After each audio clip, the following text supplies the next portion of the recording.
Selamat pagi, siang, sore, malam, terserah lo mau nonton Tanya Dogma kali ini di jam berapa, tapi yang pasti gue sudah menyapa lo dengan lengkap. Ada waktu pagi, ada waktu siang, ada waktu sore, ada waktu malam.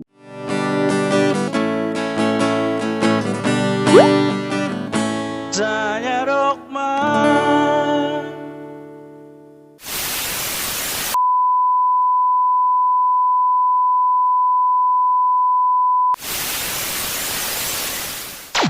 Nah, kembali lagi kali ini di Tanya Dogma, teman-teman. Buat lo yang udah ngeklik video ini, terima kasih banget bahwa lo tidak salah pilih karena ini adalah tayangan konsultasi kesehatan terkeren, terkece, teryoi abad ini. Amin, amin, amin, amin. Nah, kayak kemarin kita udah lama sedikit agak nggak ada episode baru karena ada kesibukan dari gua dan juga dari Dokter Tama. Tapi kali ini kita kembali lagi, spesial buat Sodok semua. Tanpa perlu berlama-lama, kita akan ngobrol apa hari ini. Dan bintang tamunya kali ini adalah seorang temen gue yang udah lama banget gue gak ketemu. Dia ini adalah seorang stand-up comedian juga. Kalau nggak salah, dia ini Suci 5 deh kalau nggak salah ya. Berasal dari Priok, Jakarta Utara. Ada siapa?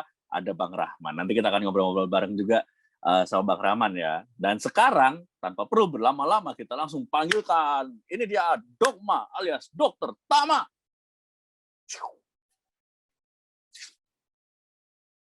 Dokter Tama, yoi sudah masuk. Halo. Apa kabar Tam? Sehat, Reno. Sehat semua, Wah, spesial sekali 2 minggu tidak libur. Ternyata Tama membeli batik setelah syuting pakai kaos merah dan kaos hitam. Sekarang pakai batik. Apakah minggu depan pakai baju futsal atau baju slang? Kita tunggu. Baju basket. Kita tunggu. Ya. Itu dia. Tam sehat-sehat? Sehat-sehat. Gimana? Semoga Sodok sehat juga. Yoi, Sodok mah selalu sehat. Karena Sodok itu panutannya adalah seorang dokter, hidup sehat. Sodoknya juga sehat. Yo. Tam, ini kali ini kita bahas episode yang mungkin penting juga gitu di benak-benak Sodok semua gitu. Karena kita akan membahas tentang penyakit MAH. Penyakit bisa dibilang penyakit ya? MAH ya. Oke, nah ini MAH ini suatu istilah yang apa ya, kalau aku boleh bilang samar gitu artinya, luas batasannya gitu ya. Kalau dalam dunia medis ya, keluhan MAH itu kita sebut dispepsia gitu ya. Dispepsia itu jadi kumpulan gejala ketidaknyamanan atau discomfort ya yang terjadinya di daerah ulu hati ya. Dispepsia itu bukannya kalau baca apa lompat-lompat gitu? Disleksia itu, Pak. Oh, disleksia. Sah. Untung saya ngerti deh itu. Jadi hampir meleset kalau kasetannya. Disleksia itu, Bos. Ya, dispepsia itu gitu. Jadi gejalanya luas ya, dan itu tidak mesti berhubungan dengan lambung ya. Walaupun mungkin sekian persen ya, sebagian besar itu berhubungan dengan gangguan di lambung, tapi itu bisa jadi juga gangguan di lambung. Bisa jadi ya kolelitiasis. Kolelitiasis itu batu empedu gitu misalnya, bisa juga appendicitis ngerti kan apa usus buntu sip. Nah, dan penyakit lain aku wes tahu operasi usus buntu. Gejalanya mirip kan, usus buntu itu juga awalnya kayak sakit MAH yang sakit di ulu hati gitu, terus lama-lama geser ke kanan ke bawah gitu. Dan yang sering kita harus hati-hati gejala dispepsia seperti MAH itu, nyeri ulu hati itu bisa juga pasien itu sebetulnya serangan jantung gitu ya. Wah, bisa sampai seserius itu ya? Ya, maksudnya karena ini istilahnya kematian atau kerusakan otot jantung bagian bawah itu manifestasi nyerinya itu ada di daerah ulu hati juga. Jadi samar. Maka kenapa kok kalau pasien yang pada usia tertentu gitu ya, nyeri ulu hati hebat dibawa ke IGD, di EKG, itu bukan dokternya atau perawat mau cari duit, enggak, tapi memang tujuannya untuk lihat ini karena jantungnya bukan. Kalau enggak kemungkinan jantung, terburuk atau bukan. Nah, gitu. Betul kan, bukan karena jantung itu mikirnya kan bisa lebih apa ya, ada waktu gitu. Tapi kalau jantung kan harus segera ditangani gitu. Jadi itu tujuannya, bukan kenapa di EKG ini cari duit nih, bayar lagi deh berapa puluh ribu, 100.000 gitu.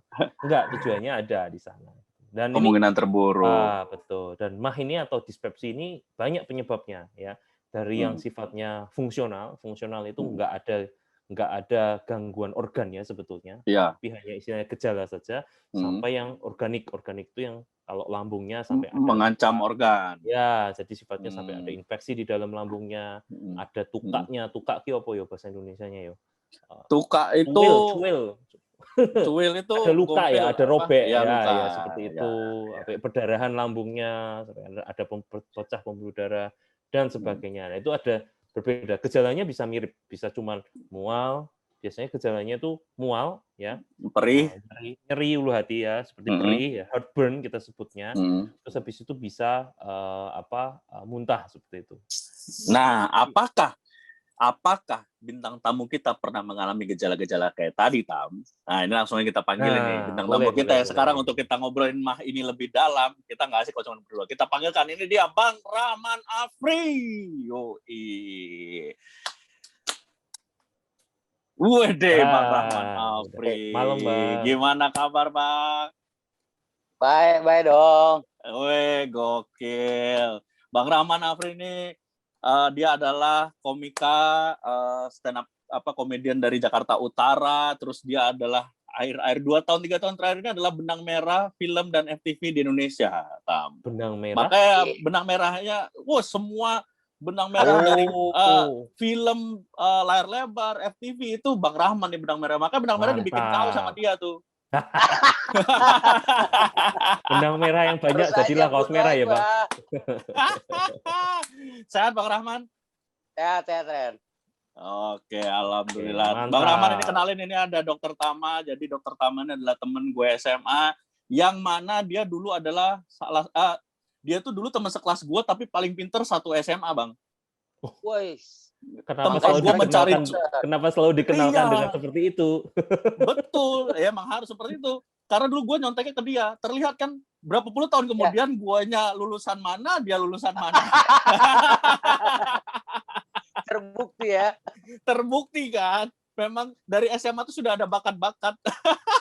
Beda emang kalau orang yang berpendidikan tuh gayanya beda banget. Cool. Oh, iya. Cool ya. Kalau gue gimana, Bang? Sama aja sih ya. Hancur. Bang, nih kita lagi ngomongin soal mah nih, Bang. Nih gue mau coba mulai dulu deh. Lu ada mah nggak, Bang? Gue juga nggak tahu kalau itu mah atau enggak. Tapi yang jelas keluhannya sih kata orang mah, kata dokter juga mah. Gitu. Apa tuh biasanya yang lu alamin kalau pas lagi kambuh tuh gimana rasanya? Mual, pusing, terus gimana ya? Kalau makan tuh ya udah, kalau telat mual aja nggak masuk lagi gitu. Apakah itu mah atau enggak? Gue nggak tahu. Nah, itu kalau gejala seperti itu apakah mungkin bisa dipastikan sebagai sakit lambung mah, sakit mah atau bukan? Oke, ya Bang Rahman, terima kasih sharingnya, Bang. Memang itu tadi mah itu gejalanya banyak ya. Nyeri ulu hati, mual, muntah, yaitu gejala mah. Dan kayaknya semua orang pernah mengalami ya, dispepsia, tak bilang dispepsia yang gangguan itu tuh semua orang pasti mengalami. Kalau belum pernah mungkin bukan manusia. Mungkin, ya. Mungkin ya 90 sekian % orang pernah mengalami atau mungkin mengalami tapi nggak dirasakan gitu. Nah, mungkin ada gejala lain yang mungkin bisa mengarahkan ke sana. Kalau itu disebut mah dalam arti di sini gangguan lambung, nah bisa jadi ini memang dipastikan tidak ada gejala lain yang mengarah ke penyakit lain. Tadi misalnya jantung atau misalnya ada gangguan di gangguan di lambung dan sebagainya gitu. Kalau ini karena lambung ya kemungkinan bisa, dan itu sendiri sebetulnya nanti ada caranya kita lihat gitu, di ulu hatinya nyeri, mual, muntah dengan pemberian obat buat pengurang asam itu gimana, dia ada respon enggak? Kalau ada respon bisa jadi iya, berarti kemungkinan fungsional misalnya gitu, karena tidak ada gangguan organ. Biasanya kalau yang nggak ada gangguan organ nih diakibatkan banyak hal, misalnya pola makan yang nggak bagus gitu ya, makanan yang terlalu merangsang asam misalnya gitu, atau bisa jadi suatu stres bisa loh. Jadi kalau kita ngomong tentang mah itu sebetulnya ada 2 faktor ya. Mah itu punya faktor lambung itu punya faktor protektif dan faktor korosif gitu nyebutnya ya. Faktor yang melindungi sama faktor yang menggerus gitu. Nah, kalau yang stres itu termasuk yang menggerus nih, gitu. Konsumsi obat-obat pengurang nyeri secara tidak teratur, secara jangka panjang ini termasuk faktor yang menggerus, gitu. Misalnya juga makan nggak teratur, ya, itu menggerus nih, karena kan istilahnya lambung itu organ yang terdiri dari otot ya, dia kan ngunyah terus, nggak ada isinya gitu. Jadi kalau nggak diisi, ya dia ngunyah lama-lama akhirnya merusak dindingnya sendiri, gitu. Itu dia lebih kurangnya. Bang, tapi lu sering nggak Bang kambuh Bang? Berarti harus di makanan terus ya Dok ya? Idealnya gini Bang, karena lambung itu kita sekarang bicara ininya ya, bicara ilmiahnya kan lambung itu waktu pengosongannya 4 jam kira-kira. Jadi seharusnya tiap 4 jam sekali itu ada sesuatu yang masuk gitu. Kecuali sedang tidur ya, kalau lagi tidur itu kan beda perkara. Maka kenapa kok ada makan pagi, makan siang, diantaranya ada lunch, coffee break gitu misalnya. Nah, tujuannya sebetulnya itu. Jadi supaya pagi sama siang itu kan biasa makan terpaut 6 jam, di tengah ada coffee break. Itu ada snack kecil masuk untuk menyela gitu ya. Itu tujuannya seperti itu sebetulnya. Gitu. Jadi maka ini tapi sorry gue potong, tapi Bang kayaknya harus dipastikan bahwa yang masuk itu tidak melanggar hukum ya, jangan kayak gue memastikan lambung gue masukkan narkoba. Makanan ya, bukan obat ya. Makanan ya Pak ya. Iya. Yang bisa dikunyah maksudnya, bukan yang bisa dikunyah, bukan berupa asap ya. Itu nggak bisa dikunyah itu. Jadi memang sesuatu ya, kue. Iya Bang, silakan Bang. Ini kan berapa setahun terakhir nih. Jadi kadang suka sesak juga, terus badan bengkak gitu kan, mual, pusing. Itu mah atau lambung gitu. Karena saya belum periksa ke dokter juga itu. Nah, gini Bang. Jadi gejala mah itu atau gejala mual, nyeri hati dan sebagainya itu bisa jadi gejala dari penyakit lain ya. Misal ya pasien dengan gangguan pasien dengan usus buntu tadi misalnya, itu bisa gejala awalnya mah. Pasien dengan misalnya pasien dengan gangguan ginjal ya. Gangguan ginjal terus habis itu ureum kreatinin kita sebutnya meningkat di dalam darah, itu salah satu gejalanya bisa mual juga. Bisa sampai muntah-muntah juga. Walaupun gejalanya seperti itu tapi dia penyebabnya beda gitu. Nah, jadi memang harus dicocokin dengan gejalanya gitu. Ada gejala lain apa? Sekedar mah aja atau tadi misalnya ada badan bengkak. Nah, bengkaknya di sebelah mana? Kenapa kira-kira bengkaknya? Bengkaknya ini dipicu oleh penyakit lain apa gitu. Kalau misalnya nanti dalam proses diagnosis atau dalam proses penyaringan penyakit ini ditemukan hal yang aneh misalnya dari cek lab, nah itu jangan-jangan bukan karena lambung aja gitu. Sebagai contoh ya, sudah sempat ngobrol sama Reno tadi sebelum ini, sering juga pasien itu datang karena serangan jantung gitu ya. Jadi gejalanya kayak mah, tapi ternyata dia serangan jantung gitu. Maka kadang direkam jantung itu penting di situ gitu ya untuk melihat ini ada gangguan serangan jantung atau bukan gitu pada usia-usia tertentu. Kalau pada usia 20 tahunan mungkin enggak ya serangan jantung, tapi kalau sudah usia lebih sepuh ya, sudah lebih tua, resikonya kan ada. Jadi kita harus memenuhi syarat lah ya kalau Bang Rahman sudah dibilang sepuh ya. Belum Tam. Belum. Masih 30 kan Mas umurnya? Masih 35 saya. Wah, 35, tapi bisa ulang tahunnya Tam. 140 Bu berarti. Tapi Bang Rahman udah sempat vaksin belum COVID? Udah dong sekali. Oh iya, lansia ya? Enggak. Oh bukan. Nah, vaksin COVID kan juga kan habis disuntik ada yang gejalanya mual, mah, sakit mahnya kumat. Jadi kadang beberapa orang ya, nggak semua orang itu sistem tubuhnya ketika ada stres yang pertama kali muncul adalah stres itu memacu saraf simpatis gitu ya kalau kita belajar waktu dulu SMA, dan itu lama-lama salah satunya efeknya adalah asam lambung yang meningkat. Nah, itu sebetulnya bentar. Tadi Tama bilang kita belajar kayak waktu SMA. Gue kok nggak denger ya, padahal kita sekelas tapi aku nggak belajar pelajaran itu. Biologi. Kok gue kayak berada beda kelas, beda sekolah, padahal kita sekelas loh. Kok gue sekelas loh kita dulu waktu belajar biologi manusia kan. Iya. Tapi Bang Rahman tadi menarik tuh kata Tama, harus ada dilihat dulu bengkaknya bagian mana Bang? Lu bagian mana Bang? Bengkaknya kalau pas kambuh? Iya, dari perut ke dada. Oh, tuh Tam itu rasanya tebel gitu ya Bang ya berarti ya? Iya, betul. Ya, kalau kayak gitu Bisa memang berhari-hari, Dok. rasanya Bisa ampek gitu berhari-hari. ya. Oh, Ampek, berhari-hari, bener. Bang? Nah, Iya, kayak bahasa bisa Jawanya kadang ampek 2, gitu. 3 hari. Ampek. Nah, jadi kadang ya pada pasien dengan peningkatan asam lambung atau kita sebut MAH itu tadi, ketika asamnya naik itu akibatnya bisa lambung itu kan nempel ke diafragma ya. Ngerti lah. Diafragma itu sekat antara Iya aja. Aku percaya kok walaupun sekat itu. antara rongga dada, paru-paru ya rongga dada sama. Nah, ketika dia ada istilahnya ada iritasi gitu yang sebutnya gampangnya ya karena asam lambung. Akibatnya diafragma ini ketika mau turun pas tarik napas kan mendorong lambung ke bawah. Gitu ya. Nah, akibatnya dia teriritasi, akhirnya nyeri, muncullah nyeri. Oh. Ketika pasien nyeri, otomatis tubuh akan berhenti bernafasnya, jadi seperti ampak atau Iya. bernapas. Nah, maka kadang kalau pasien MAH itu datang dengan keluhan tidak bisa bernapas, tapi dalam pemeriksaan ternyata fungsi parunya nggak apa-apa. Jadi ini sebetulnya reaktif aja terhadap iritasi yang ada di situ, reaksi nyerinya sebetulnya. Nah itu bisa kejadian juga. Maka gejalanya banyak banget gitu. Jadi harus per pasien itu setiap orang beda-beda gitu. Jadi harus tanya, mungkin Bang Rahman begini, ada orang lain lagi kita tanya gejalanya beda lagi. Jadi maka kita nggak bisa ngomong bahwa nyeri ulu hati mah obatnya Promah gitu. Sorry nyebut merek ya. Apapun Promah, Antacid apapun. Nggak mesti gitu. Nggak mesti, bisa jadi yang lain. Jangan-jangan ini harus mendalam ya, harus cek gitu. Harus cek mendalam, cek rangka, cek fisik segala macam ya itu ya. Cek rangka, biar lebih valid ya. Dan tapi tiba-tiba di USG gitu. Kenapa? Tapi ya, ini kan melanjutkan sedikit melanjutkan pertanyaan yang banyak juga di di benak Sodok asik. Namanya Sodok Bang, fansnya Bang Sobat Dogma. Apa tuh? Oh, Sobat Dogma yoi.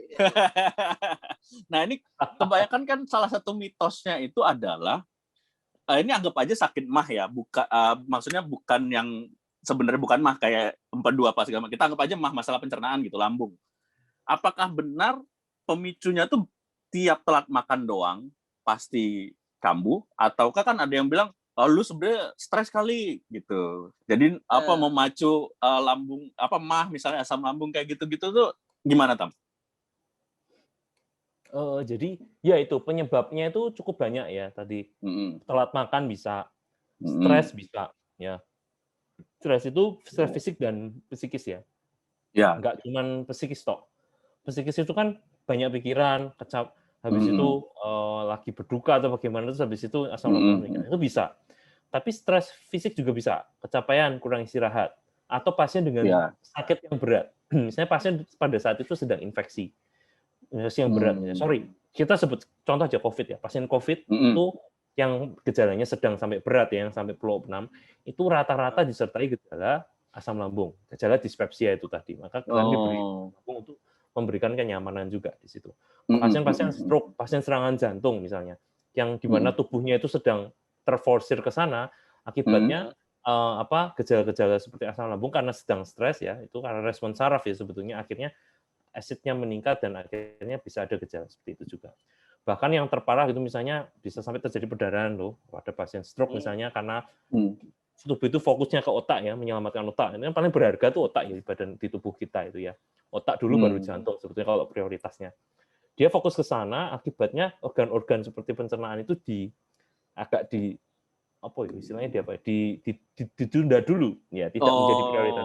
Akibatnya dia ditutup, dia semakin mengkerut pembuluh darahnya, bleeding akhirnya dia malahan. Jadi di situ ada kayak gitu. Jadi kenapa kok pasien stroke kadang bisa muntah darah? Nah, itu sebetulnya karena seperti itu. Jadi kadang ada hubungan kayak gitu. Luas banget. Iya. Luas banget ya soal MAH ini ya. Ya, jadi penyebabnya dari yang paling ringan stres gitu sampai itu karena ada penyakit-penyakit berat. Makanya ada yang disebut dengan alarm simptom. Nah, ini mungkin sodok-sodok harus tahu nih alarm simptom. Apa tuh? Kapan kita harus berbahaya? Kapan kita harus berbahaya? Kita harus berbahaya. Kapan kita harus mengetahui tanda-tanda bahaya dari dispepsia? Oh iya. Nah, misalnya pertama, turun berat badan. Turun berat badan tanpa diharapkan. Diet turun berat badan, alhamdulillah. Lah kalau nggak ada rencana turun berat badannya turun, ini penyakit ini gitu. Secara drastis Tam. Maksudnya itu turun berat badan tak diharapkan itu indikator wah ini mulai termasuk turun nih. Itu berapa sih bedanya? Kita nggak berapa ada ratus diet, gram apa? Ya, kita tidak ada diet, tidak ada olahraga yang ditingkatkan gitu ya. Episode sebelumnya kita sempat bicara tentang diet. Iya. Tapi berat badan kita turun ya. Beda-beda tiap orang, ada yang sampai 5 kilo per bulan. Wow, udah ekstrem juga ya kalau udah 5 kilo. Betul, bisa cukup banyak gitu ya. Itu kita hati-hati. Jangan-jangan ada penyebab alarm simptom ini gitu ya. Yang kedua, kemudian nggak bisa muntah-muntahnya berat ya sampai dehidrasi. Jadi sama sekali dengan obat-obat minum itu nggak bisa membaik ya. Itu juga berbahaya. Ketiga, perdarahan. Nah, perdarahan ini lewat atas maupun lewat bawah. Kalau lewat atas itu muntah-muntah darah atau muntah-muntah kecoklatan gitu ya karena darah asam atau pupnya jadi hitam. Nah, itu hati-hati. Ya. Terus habis itu anemia kok jadi lemes, gelier, terus habis itu pucet. Nah, itu sudah harus hati-hati. Kurang darah. Terus kayaknya saya pernah ngerasain semua itu, Dok. Nah, alarm nih, Pak. Iya. Iya, Bang. Udah sepuh, Bang. Udah ada gitu juga, Bang. Antisipasinya apa tuh, Dok? Nah, ini harus dihubungkan dengan berikutnya nih, Bang. Apakah nyeri atau keluhan itu dimulai pada usia 45 tahun? Gitu. Kalau dari muda dulu sudah ada keluhan seperti itu, mual-mual, muntah dan sebagainya, mungkin bukan. Tapi kalau ini gejala baru, ini kita harus lebih waspada. Ya, jangan-jangan ada yang lain. Terparah Abang lagi. umur berapa sekarang, Bang?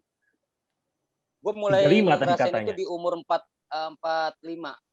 Tadi katanya 35, Bang. Tama percaya lagi lo umur 35, Bang. Gua aja udah 33. Gua udah 3. Di umur 43 itu udah mulai gejala-gejala itu udah saya rasain tuh, Dok. Nah, ini ada lagi, Bang. Kalau misalnya ada benjolan atau massa, ya benjolan di daerah perut. Nah, itu juga kita perlu hati-hati. Nah, kalau ada gejala-gejala tersebut, segera periksa. Benjolan kayak apa? Kayak tumor gitu. Dok? Jadi di ulu hatinya. Di ulu hati ya, Bang? Diraba. Depan, Bang. Di depan, bukan di belakang ya. Bukan di bawah juga. Saya di perut samping nih ada. Oh, lain. Kalau lain, ini yang ini ya. Nah, kalau seperti itu ada bagusnya, kalau ada gejala-gejala itu bagusnya segera periksa untuk dicek ya. Ini kemungkinan bukan lambung biasa. Bukan BLB, bukan lambung BLB, biasa. Bukan mah BMB, bukan mah biasa.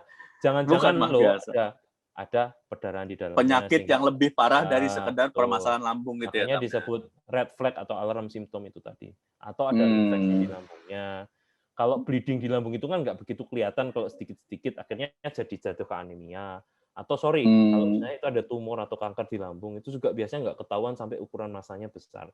Nah, kadang kalau ada gejala seperti ini, kita sarankan pasien untuk USG atau konsul ke spesialis penyakit dalam yang ahli saluran cerna untuk dilakukan endoskopi. Endoskopi itu dimasukin kamera di teropong gitu ya, untuk melihat lambungnya secara real itu di dalam ada apanya. Dari luar kan nggak kelihatan ya.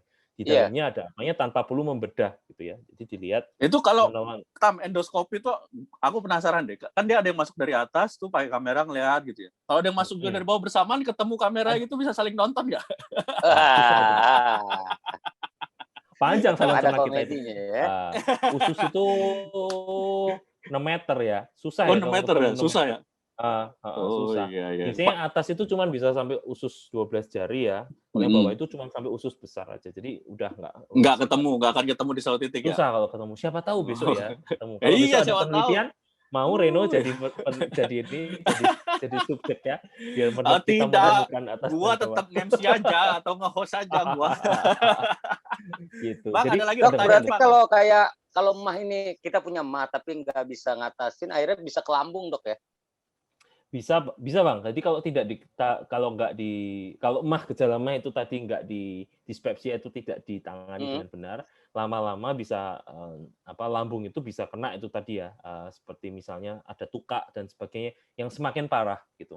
Mungkin sudah ada awalnya tapi masih cuma lecet aja gitu ya. Lama-lama kalau nggak ditangani masih tetap makan obat sembarangan, masih tetap makan nggak teratur. Kadang masih tetap konsumsi alkohol dalam jumlah yang besar misalnya, akibatnya lukanya tambah besar, muncul gejala yang lebih berat tadi sampai perdarahan dan sebagainya. Itu yang tidak kita harapkan gitu ya sebetulnya. Di sisi lain juga mungkin ada gangguan organ lain yang bisa menyebabkan ke sana gitu. Jadi hati-hati, mah itu ringan sih gejalanya awalnya. Cuman kalau itu sering muncul pada kita, pada sodok-sodok sekalian, kita harus waspada. Jangan-jangan nggak cuma mah gitu. Jadi Ya, benar. kalau pas periksa kita sakit mah gitu ya, datang periksa sampaikan, dok ini sebelumnya sudah kapan terakhir kumat gitu. Itu disampaikan ke dokternya gitu. Supaya dokternya juga aware, oh ini kumatan. Kalau kumatan mungkin bukan mah biasa. Kalau dalam waktu dekat sudah dikasih obat masih kumat-kumat, perlu dipikirkan yang lain. Kita juga biasanya oke setidaknya yuk di USG dulu. Ada apa yang lain? Gitu. Penyebab lainnya apa? Gitu. Kalau nggak ketemu nanti kita rujuk ke ahli pencernaan, dokter spesialis penyakit dalam ahli gastrointestinal kita sebutnya ya. Itu untuk dilakukan endoskopi itu tadi. Gitu. Kayak tumor gitu di awal-awal gejalanya ringan gitu aja, nggak sampai perdarahan. Tapi kalau sudah sampai berat perdarahan, biasanya sudah late stage ya, sudah agak kasep terlambat gitu ya. Jadi ya terlambat, susah disembuhkan. Tapi kalau masih kecil nanti bisa dilakukan tindakan-tindakan gitu. Itu sih. Jadi kan kita lebih baik mencegah daripada mengobati gitu harapannya. Jadi kita udah hati-hati. Ubah gaya hidup Anda. Lebih cepat jangan lebih stres. Baik. Wah. Lebih cepat lebih baik apa ya? Iya. Jangan stres. Kalau tambah jeleknya jangan lebih cepat lebih baik tahu penyakit. Betul. Ya gitu. Wah, kalau penyakit lebih cepat lebih baik jangan gitu. Kalau pekerjaan lebih cepat lebih baik ya. Jangan. Jangan lebih cepat. Iya, kalau pekerjaan lebih cepat lunas lebih baik ya Bang Rahman ya. Iya dong. Itu kredit itu Pak. Lebih cepat lunas lebih baik. Ada lagi pertanyaan Bang Rahman, silakan. Ini gua sajikan dokter nih. Kalau ada pertanyaan-pertanyaan di luar mas nggak apa-apa, di luar mas juga nggak apa-apa. Silakan. Bang. Masih penyakit. Ini terakhir ini, saya nggak tahu lah ini sesak, terus suka mual. Nah nanti kalau mual sama pusingnya udah hilang, baru saya berani makan. Kalau itu belum hilang, saya nggak berani makan. Soalnya kalau masih mual atau pusing terus saya makan, pasti keluar lagi tuh dok. Oke. Nah ini Bang, pusingnya itu kadang vertigo, mirip-mirip gejala vertigo gitu. Pusing-pusing gitu, itu bisa juga gejalanya ada mualnya gitu. Jadi mahnya itu berhubungan, namanya gejala dispepsia berhubungan dengan itu. Jadi perlu hati-hati. Saya saran sih kalau Bang Rahman check up Bang untuk cek ya fungsi-fungsi organ secara umum gitu ya, fungsi liver, fungsi ginjal gitu ya.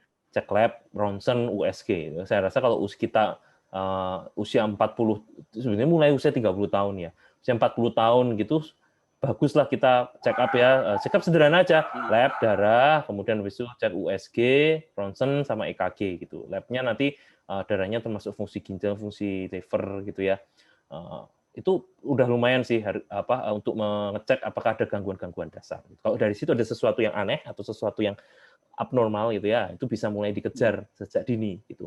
Dari kalau kita mulai check up mulai usia 50-an lebih tuh, khawatirnya sudah delay itu tadi. Misalnya penyakit lambung yang berkaitan dengan gejala red flag atau gejala merah itu kan 4-5 tahun tuh mulainya gitu. Nah, kita lebih baik check up gitu. Karena kadang gejalanya itu nggak komprehensif ya, gejalanya nggak khas gitu. Tapi dengan kita check up, kita bisa lihat yang abnormal di mana, kita bisa pinpoint istilahnya. Kita bisa ini berarti mungkin lebih tepat, bisa lebih efektif kali ya. Betul, lebih efisien ya. Kita nggak nyebar obat. Oh ini coba ini dulu. Bisa sih empiris begitu ya, kita coba obatnya.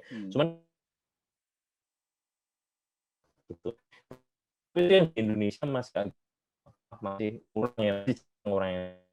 Sementara di BPJS-nya mereka menanggung check up gitu. Oh, di BPJS-nya Australia misalnya mereka menanggung check up. Kalau di kita belum. Gitu. Tapi ya sudah diri mungkin baiknya kita Oke. Nah ini berhubung waktu kita udah mepet banget nih, karena Renovenary Channel belum banyak modalnya untuk beli Zoom yang berbayar ya Bang. Jadi kita ada limited waktunya. Jadi ini kita di penghujung episode. Mungkin sedikit pesan-pesan nih dari Tama nih buat teman-teman yang mungkin ya kayak kerjaan kayak gua, kayak Bang Rahman kan kita mah kayak udah nempel banget ya Bang ya, namanya telat makan, namanya kita kerjaan itu kadang-kadang mau manggung jamnya makan tapi belum bisa makan karena deg-degan lah segala macam. Nah itu ada pesan-pesan nggak nih Tam buat kita nih kayak gini? Oke. Ya, gejala MA itu tadi yang saya sebutkan paling sering itu dipicu karena adanya satu stres fisik dan psikis, dan kedua pola makan yang tidak baik. Nah, maka dari itu pertama ya coba dikurangi dari stres fisik dan psikisnya gitu ya. Try to relax, coba untuk mengurangi stres dengan melakukan hobi-hobi kita gitu ya. Kita nggak bisa menghilangkan stres sama sekali ya, kalau kita tidak stres sama sekali ya nggak hidup gitu. Nggak makan dong gitu istilahnya. Betul. Nah, pola makan itu tidak harus makan besar yang saya sampaikan tadi. Ketika teman-teman semua sedang sibuk di kantor atau sibuk manggung atau mungkin ada pekerjaan di lapangan dan sebagainya, bawa bekal ya. Bekal nggak harus satu Tupperware penuh makanan, nasi dan sebagainya. Enggak, kalau memang nggak memungkinkan untuk makan besar, bawa roti, bawa jajan gitu ya. Sesuatu yang untuk dimakan sehingga setiap 4 jam itu ada sesuatu yang masuk supaya lambung istilahnya biar kerja gitu ya, Dok. Kita ya ada sesuatu yang dicerna di sana juga untuk mengurangi untuk mendelay kekosongan lambung itu sehingga nanti tidak menyebabkan gejala-gejala nyeri di daerah. Itu dua cara yang paling mudah seperti itu. Dan ingat yang ketiga, kalau tadi ketemu gejala-gejala alarm simptom tadi atau gejala red flag yang saya sampaikan, mohon segera periksa, jangan ditunda untuk dilakukan pemeriksaan lebih lanjut, dan tolong disampaikan segala sesuatu sejujur-jujurnya ke dokter yang memeriksa. Penting tuh. Riwayatnya obat yang sudah diminum apa saja supaya dokternya itu bisa memberikan diagnosis dan terapi yang tepat untuk sodok-sodok semua. Gitu dan aja mungkin.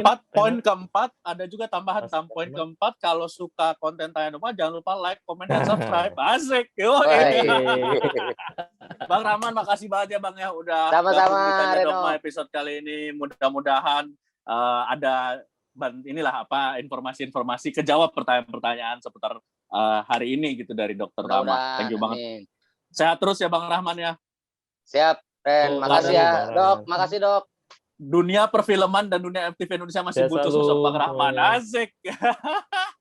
Amin. Yeah. Thank you Tama, thank you semua buat teman-teman yang udah nonton. Makasih, kita ketemu lagi di Tanya Dogma selanjutnya. Dadah.